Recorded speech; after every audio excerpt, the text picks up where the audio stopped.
है, आप इस पर आपका सबसे पहला रिएक्शन क्या है? दो राय नहीं है, बहुत बड़ी खबर है। और चूंकि वो इतने लंबे समय तक मुख्तार अंसारी जेल में थे कि शायद आज की जनरेशन को मुख्तार अंसारी और उनके खौफ का अंदाजा ही नहीं। और मैं समझता हूँ तकरीबन 18-19 साल से वो जेल में थे। और 2005 से थे। 2005 से तो 19 साल हो गए, देखे आप। तो आज के लोगों को अंदाजा ही नहीं। मतलब मैं हम लोग बहुत बचपन में थे उस तरह। रूंगटा हत्याकांड हुआ था एक जी। बनारस में 90 के दशक में। और उसमें उनका नाम, वैसे तो उसका नाम पहली बार 1988 में ही आ गया था, एक हत्या के आरोपी बने थे। लेकिन रूंगटा हत्याकांड इतना इतना भयानक था, और जिस तरह उनकी बॉडी को टुकड़े टुकड़े किया गया था, तो उससे मुख्तार अंसारी का नाम बहुत तेज आया था। और फिर तमाम फिर वो अपने आप में एक जिस तरह की क्राइम फिल्में बनती हैं उसका हिस्सा बनते चले गए। बिल्कुल। जेलों में किस तालाब या हम लोगों खुदवाना ने देखा भी था और किस मछली तरीके मार, से हाँ, कृष्णानंद जेलों राय में की हत्या हुई थी। हाँ। और किस फिर तरीके से कृष्णानंद राय की हत्या हुई कृष्णानंद थी। राय की हत्या, और फिर वो जो यूपी के डीजीपी थे ब्रिजलाल, उनकी कहानियां कि कैसे वो जेल में तालाब खुदवाते थे, फतेहगढ़ जेल में मछली मारते थे, कैसे डीएम और एसएसपी उनसे एसपी उनसे बैडमिंटन खेलने जाते थे, कैसे शैलेंद्र सिंह ने उनकी लाइट मशीन गन पकड़ी तो पता चला उन्हीं को नौकरी छोड़नी पड़ी। बाद में शैलेंद्र सिंह जेल भी चले गए थे।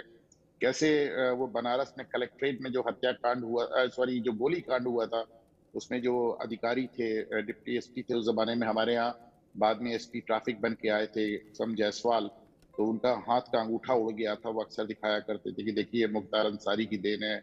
और जिस तरह का उनका एक खौफ, आप मुझे अभी भी याद है शैलेंद्र सिंह ने जिस समय एलएनजी पकड़ी थी 2004 में, तो उन्होंने कहा था कि ये एलएमजी को मैंने समय पे पकड़ लिया, वरना कृष्णानंद राय की इससे हत्या हो जाती। उस समय सरकार ने उसको तवज्जो नहीं दी, और उसके 1 साल बाद कृष्णानंद राय की सचमुच हत्या हो गई। और उसमें भी एलएमजी का ही इस्तेमाल हुआ, क्योंकि कृष्णानंद राय एक बुलेट प्रूफ गाड़ी से चलते थे। और ये जो एलएमजी थी, ये आर्मी से, इंडियन आर्मी से चोरी की गई थी। तो वो कहा ना कि वो जो एक फिल्में बनती हैं उसका मटेरियल बनते चले गए मुख्तार अंसारी समय के साथ। और एक चीज आप देखें कि जिस समय पंजाब जेल से उनको उत्तर प्रदेश लाया जा रहा था, तो उस समय कांग्रेस गवर्नमेंट इसको रोकने के लिए सुप्रीम कोर्ट तक गई थी। और जब मुख्तार अंसारी उत्तर प्रदेश आते हैं तो व्हील चेयर पे आते हैं, और उनका ऐसे गर्दन वर्दन लटकी होती है। और आपने देखा था कि उनके साथ एक ग्लूकोज की बोतल लगी हुई थी। लेकिन जब कुछ देर, और उनका कहना था कि मुझे उत्तर प्रदेश आप भेजेंगे तो मेरी हत्या हो जाएगी। लेकिन कुछ दिनों में मुख्तार अंसारी को लगा कि नहीं, वो उत्तर प्रदेश में सेफ है और उनके साथ ऐसा कुछ नहीं होगा। और उसके तुरंत बाद आपने देखा कि जब वो कोर्ट जाते हैं तो उनका एकदम अंदाज बदल जाता है, और वो शेर व शायरी पढ़ने लगते हैं कि तूफान कर रहा था मेरे अज़्म का तवाफ, दुनिया समझ रही थी सफीना भंवर में है। तो उनका एकदम अंदाज बदल जाता है। और फिर जब अतीक अहमद की हत्या होती है, उसके बाद मुख्तार अंसारी आपको फिर से एक बार घबराए हुए दिखते हैं। तो लगा सब अतीक के साथ ऐसा हो सकता है।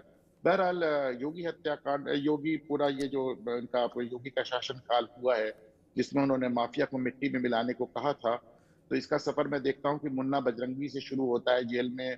फिर आपने विकास दुबे को देखा, जी। फिर अतीक को देखा, अशरफ को देखा, और अब ये मुख्तार अंसारी। ये एक बड़ा ही पिछला जो 6-7 साल रहा है। योगी ने ये बात तो बाद में कही थी कि मैं माफिया को मिट्टी में मिला दूंगा, लेकिन उसके पहले भी 2 माफिया मिट्टी में मिल चुके थे, विकास दुबे और मुन्ना बजरंगी। बड़ी बड़ी हॉट टॉक हुई थी अनुपम जी सदन के अंदर, जब समाजवादी पार्टी के ऊपर सीधे सीधे ये कहा था देखिए कि हमने कभी संरक्षण नहीं दिया है।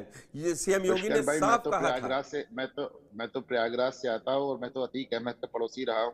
तो इस इलाके में तो आज भी तमाम लोग इसके लिए अखिलेश यादव को जिम्मेदार ठहराते हैं। और मुझे याद है सौरभ भी आए थे प्रयागराज, मुझसे मुलाकात भी हुई थी, और इन्होंने देखा था कि तमाम जो मुस्लिम इलाके हैं उसमें कहा जाता है कि अखिलेश यादव ने अगर योगी को उकसाया नहीं होता तो उन्होंने ये बयान नहीं दिया होता। और कुल मिला के इसका दोषारोपण बिल्कुल अनुपम जी, एकदम आप ठीक कह अखिलेश रहे हैं। यादव पे चला जाता है। ये बात उस दरमियान हम लोगों ने नोटिस भी की थी, जब बातचीत हो रही थी तमाम। अतीक अहमद जिस इलाके से आते थे, उस इलाके में जब लोगों से बात कर रहे थे तो इस बात को लेकर साफ तौर पर खुलेआम लोग ये बोल रहे थे कि अखिलेश यादव ने अगर ना भड़काया मैं होता आपसे कह रहा हूँ, तो जिस शायद। समय सौरभ आए थे और इस तरह की बातें हो रही थी कि अखिलेश यादव, भड़काया नहीं, उकसाया वर्ड यूज करते हैं सौरभ, उकसाया, कि बिल्कुल हाँ, उकसाया कि जी। अखिलेश स- यादव ने योगी को उकसा दिया और फिर योगी के मुंह से इतनी बड़ी बात निकलवा दी और उसको पूरी करने के लिए योगी एडमिनिस्ट्रेशन इस लिमिट तक चला गया।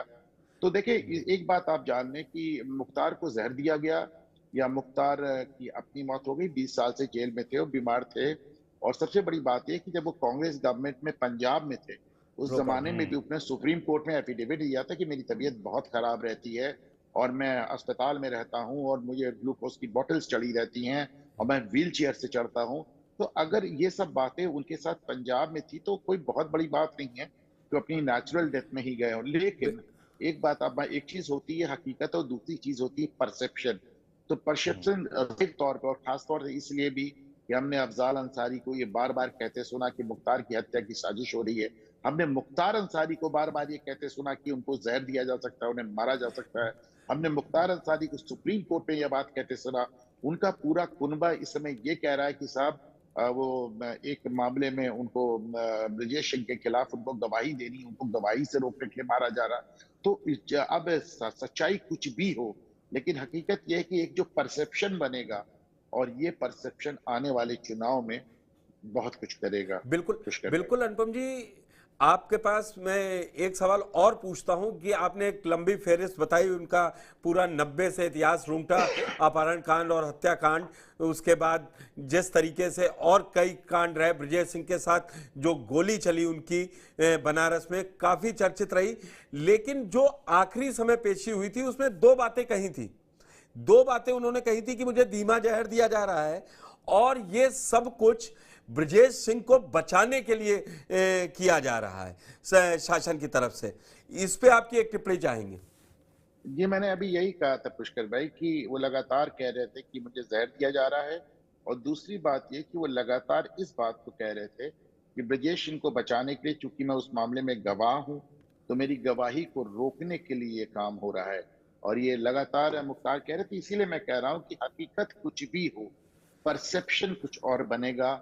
और एक बात आप मान लें, भाजपा सरकार इस परसेप्शन को खत्म करने के लिए बहुत मेहनत नहीं करने वाली।